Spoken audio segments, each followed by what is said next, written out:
खुद लगे तो करेक्ट करो।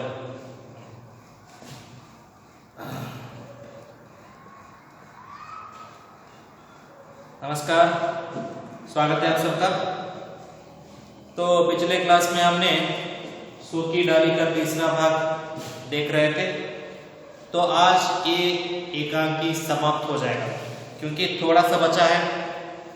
तो यहाँ पे दादाजी के अनुसार घर के सभी सदस्य बेला के साथ थोड़ा अलग रवैया, अलग मिजाज अपना रहे हैं, उसको इज्जत दे रहे हैं, उसको परेशान नहीं कर रहे हैं। लेकिन फिर भी न जाने क्यों बेला को लग रहा है कि उन्होंने सही तरह से अपनापन नहीं दिखा रहे। अपनापन मतलब कैसा? अभी सबके बीच बिठाकर उसको बातें कराएं, वो बात अलग है। उसके साथ हंसते हंसते बातें करें, वो बात अलग है। लेकिन यहाँ पे ऐसा कुछ नहीं हो रहा है। बेला के आते ही सब लोग खड़े हो जाते हैं, चुप हो जाते हैं और उसके सामने कुछ हंसी मजाक नहीं करते। ये अलग रवैया उसको पसंद नहीं आ रहा। तो यहाँ पे देखिए, तो पिछले क्लास में कैसे हुआ, मंजली बहू ने एक घटना का व्याख्या सुनाने के लिए सभी लोगों के बीच आ गई, सभी लोगों के बीच आ गई और सभी लोगों के साथ उस घटना का विवरण देते हुए हंसी मजाक कर रहे थे। इसके बीच बेला आ गई। बेला आने के बाद उन लोगों ने बारी बारी से सब लोग अलग होने का निश्चय कर लिया और यहाँ पे मंजली बहू को बर्दाश्त नहीं हुआ क्योंकि वो अभी बातें करना चाहती थी और हर एक से वो प्रश्न करती है कि मेरे कमरे में चलो, मेरे कमरे में चलो। कोई उसके साथ नहीं आता। अंत में बड़ी भाभी उसके पास आती है और उसको लेकर वो अपने कमरे में चली जाती। उसी घटना जिस घटना का वो खुलासा कर चुकी है। आगे देखिए, बेला आर्तकंड से अपने पति परेश के साथ बात करते हुए आ रही है। आप मुझे मेरे मायके भेज दीजिए। पति से क्या कह रही है? आप मुझे मेरे मायके भेज दीजिए। मुझे ऐसा लगता है कि जैसे मैं अपरिचित लोगों के बीच आ गई हूं। उसे कैसा लग रहा है कि वो किसी अनजान जगह पे, अनजान लोगों के पास आ गई है। अपरिचित लोग यानी कि अनजान लोग जिनका परिचय आपको नहीं रहता, उनके बीच आ गई है, ऐसा उसको लग रहा है। कोई मुझे नहीं समझता, किसी को मैं नहीं समझती। या तो मैं किसी को नहीं समझती या कोई भी मुझे नहीं समझता। दोनों कारण हो सकते हैं, इसलिए मुझे मायके भेज दीजिए। परेश, आखिर बात क्या है? कुछ कहो भी, आखिर बात क्या है? बोलो तो सही, पता चले। बेला, मैं जाती हूँ तो सब खड़ी हो जाती हैं। बड़ी भाभी, मंजली भाभी और माजी तक सभी लोग खड़े हो जाते हैं। मतलब जो पहले था उसका एक अलग रूप अभी दिखाई दे रहा है। लेकिन देखिए यहाँ पे जैसे वो जाती है, बड़ी भाभी, मंजली भाभी और माजी तक सभी लोग जो उनसे बड़े हैं और एक सास के भूमिका में निभाने वाली उनकी सास छोटी भाभी और उनकी दो जेठानियां, बड़ी भाभी और मंजली भाभी, सब खड़े हो जाते हैं। मेरे सामने कोई नहीं हंसता, कोई मुझसे अधिक समय तक बात नहीं करना चाहता। सब मुझसे ऐसा डरती है जैसे मुर्गी के बच्चे बाज से डरते हैं।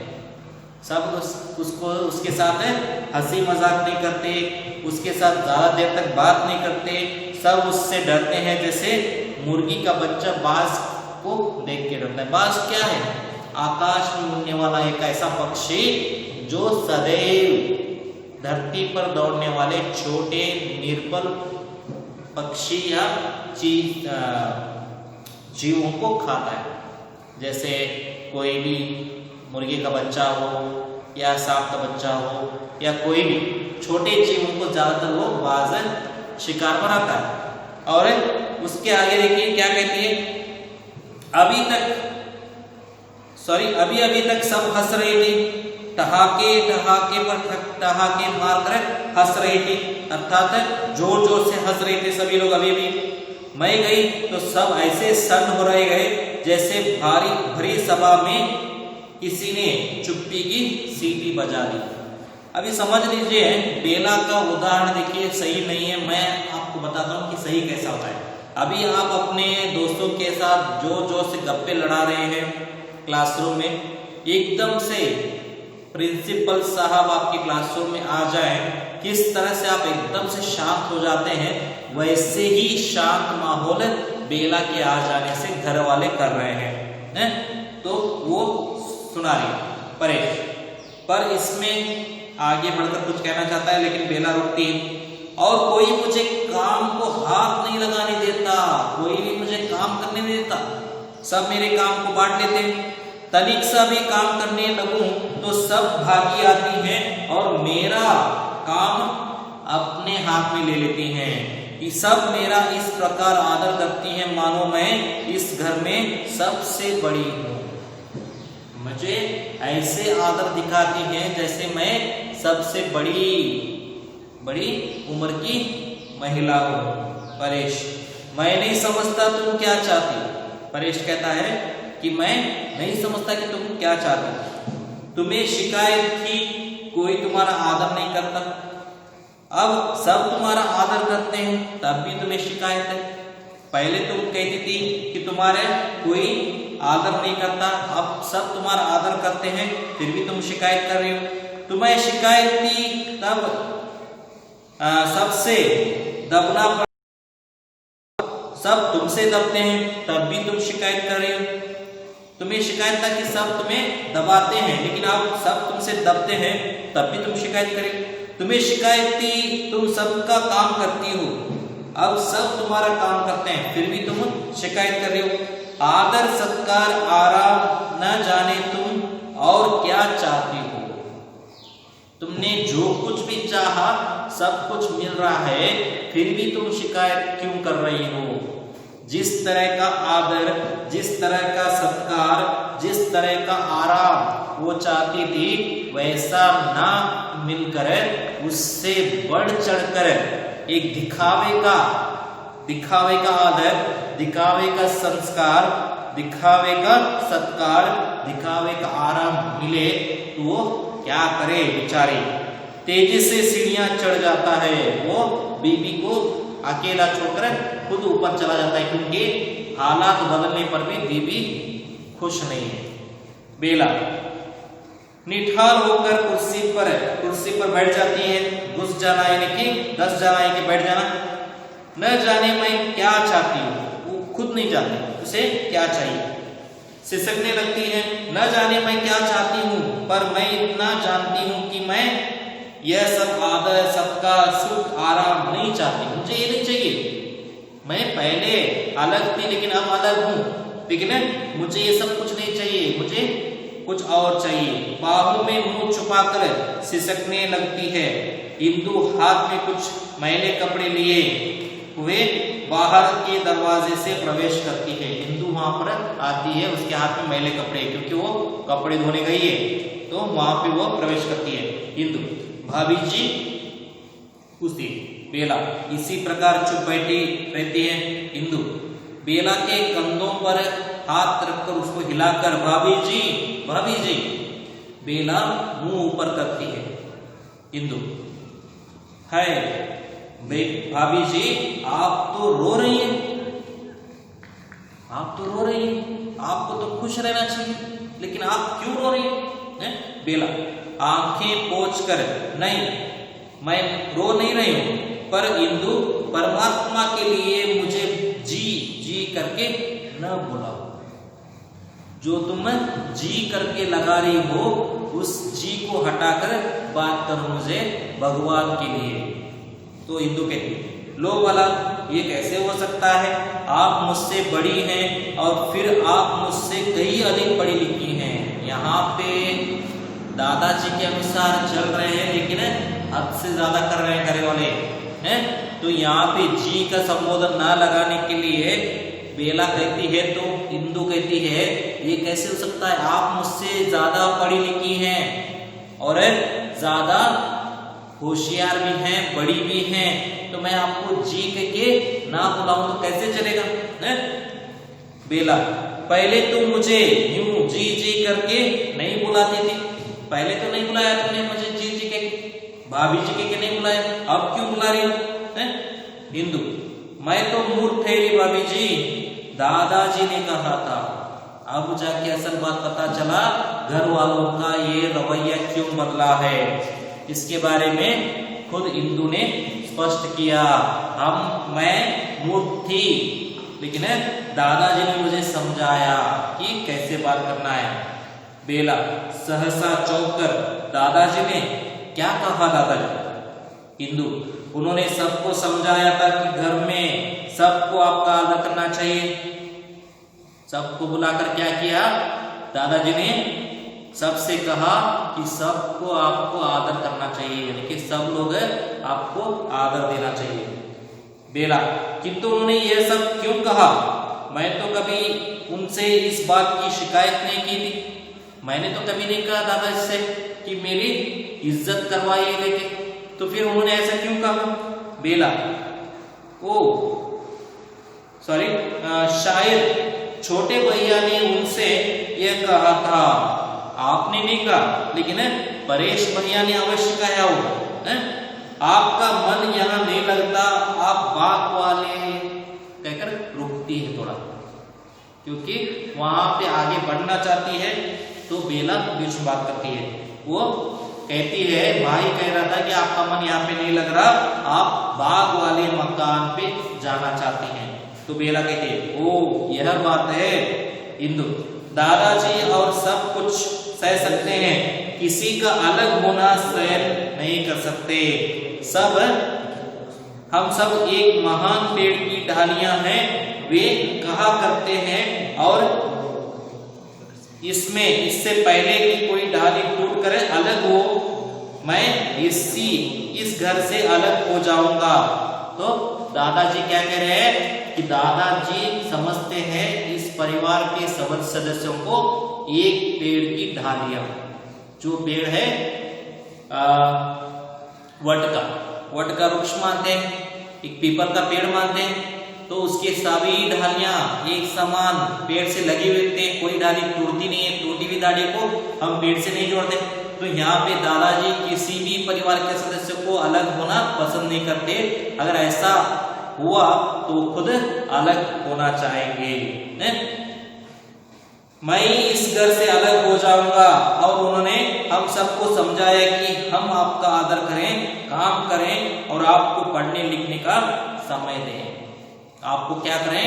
आदर करें, आपको सम्मान दें, आपके सभी कामों को बांट दें और साथ में आपको पढ़ने लिखने का समय दें। बेला, पर मैं तो आदर नहीं चाहती और मैं तो तुम सबके साथ मिलकर काम करना चाहती हूँ। मुझे आदर नहीं चाहिए, मैं तुम्हारे साथ, तुम लोगों के साथ मिलकर काम करना चाहती हूँ, मुझे आदर सत्कार नहीं चाहिए।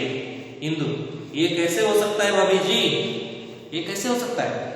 बेला, दीर्घ विश्वास छोड़ती हुई, आप लोगों ने मुझे कितना गलत समझा और मैंने आप लोगों को कितना। अब जाकर उसको पता चल रहा है, वो खुद मानती है कि आपने भी मुझे गलत समझा है और मैंने भी आप लोगों को। इंदु, आप ये कैसी बातें करती हैं? लाइए कपड़े लाइए, मैं दादाजी के कपड़े धोने जा रही हूँ, साथ ही आपके भी पटक दूं। बेला के हाथों में जो कपड़े हैं उसको लेकर जाना चाहती है और ये कहते हुए कि मैं दादाजी के कपड़े धोने जा रही हूँ, साथ में आपके भी कपड़े धो दूंगी। बेला चुप सोचती है। इंदु, भाभी जी पुकारती बेला, जैसे मन ही मन में उसने किसी बात का निश्चय कर लिया हो। मैं भी तुम्हारे साथ जाऊंगी, मैं भी तुम्हारे साथ कपड़े धोऊंगी। अब जाके उसने एक अटल निर्णय कर लिया और वो बात उसके किसके सामने? इंदु के सामने बोल दिया कि मैं भी तुम्हारे साथ चलूंगी और मैं भी तुम्हारे साथ कपड़े धोऊंगी। इंदु, दादाजी नाराज हो जाएंगे, दादाजी नाराज हो जाएंगे। बेला, मैं दादाजी को समझा दूंगी। इंदु, भाभी जी ठीक है पुकारती।